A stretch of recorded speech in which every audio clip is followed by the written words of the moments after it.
I come now to the very final point, the fourth point in this fourth section of this second lecture about Iraq. And this is about the troops.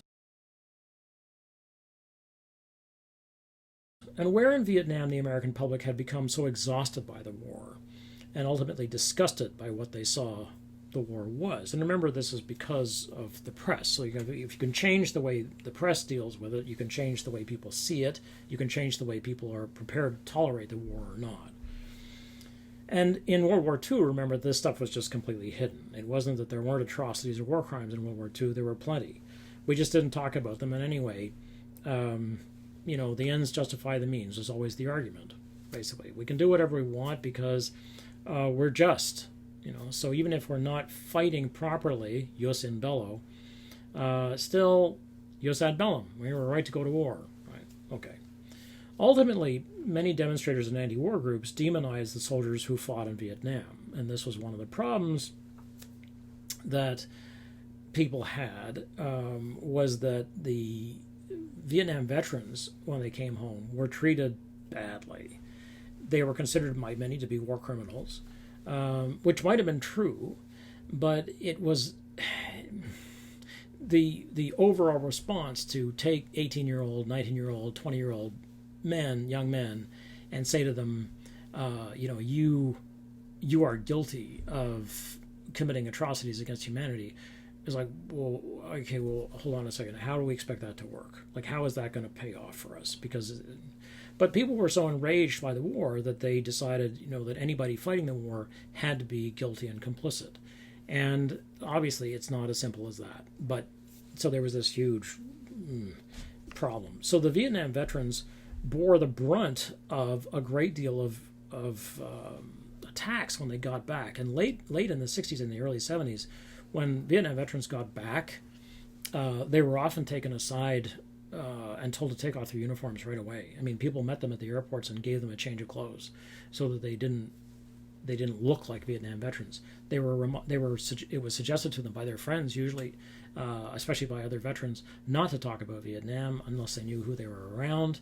Certainly not to talk about Vietnam on a college campus, because people sort of just jumped to conclusions about what had happened.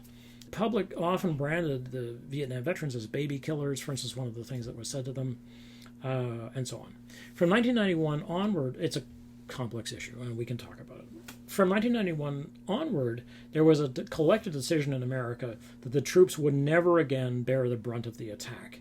It was a sort of okay to attack a warlike president, kind of, in the, you could say about a president who'd gone to war, you shouldn't have done that, and so on. But even then, after 9/11, let's not talk about free speech. There effectively wasn't any. Even in Canada. It was definitely not okay to ever attack the troops, no matter what they'd done. Almost no matter what they'd done, really. It was very, very, it was not a thing. It was not something you were allowed to do. You had to step very carefully in talking about the troops and what the troops had done in the wars after 9/11. You could attack the president, kind of, but boy, and Bush just didn't care. I mean, it was like, and the country didn't care. They were on side. In many ways, and the Harper government completely bought into this in Canada. Despite the fact that it was treating veterans terribly, the soldier became this sort of sacred being or object, which was people just sort of, the Remembrance Day services, November 11th, became these even more religious than they had been, these really sacred services. And Harper kept talking about Canadian soldiers who had been killed in Afghanistan making the ultimate sacrifice. The ultimate sacrifice. So what the hell are you talking about, Stephen? You mean they got killed?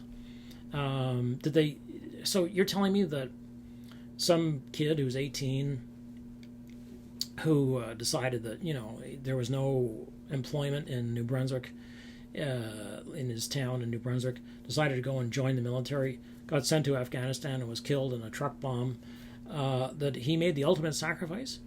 Or are you telling me that he was killed because basically this is what he decided to do, and we sent him to Afghanistan because we didn't know what the hell we were doing?